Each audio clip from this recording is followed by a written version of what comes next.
વેરાવળ પાટણ સંયુક્ત નગરપાલિકાની 5 વર્ષની ટર્મ પૂર્ણ થવાને હવે ગણતરીના કલાકો જ બાકી છે, ત્યારે ભાજપ શાસિત નગરપાલિકા દ્વારા શહેરના હૃદય સમાન વિસ્તારમાં આવેલ આંબેડકર પાર્કનું નવીનીકરણ કરી તેનું લોકાર્પણ કરવામાં આવ્યું.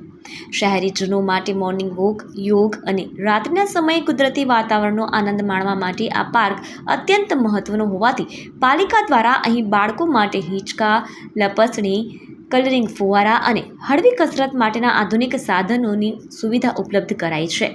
પાર્કના લોકાર્પણની સાથે જ વેરાવળ નગરપાલિકા દ્વારા શહેરીજનોની સુરક્ષા માટે અતિ આધુનિક ફાયર ફાઇટરનું પણ મુહૂર્ત કરવામાં આવ્યું હતું. આ નવા ફાયર ફાઇટરની વિશેષતા એ છે કે તે કોઈ પણ સ્થળ પર જઈને 7 થી 8 માળ સુધીની ઊંચાઈએ સીધો પાણીનો મારો ચલાવી શકે છે.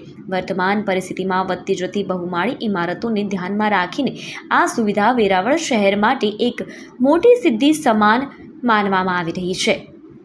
આ પ્રસંગે નગરપાલિકાના પ્રમુખ અને નગરસેવકોએ હાજર રહી જનતાને આ સુવિધાઓ અર્પણ કરી હતી. ટર્મ પૂર્ણ થવાના અંતિમ સમયે લોક ઉપયોગી કાર્યો પૂર્ણ થતાં સ્થાનિક લોકોમાં પણ આનંદની લાગણી જોવા મળી રહી છે.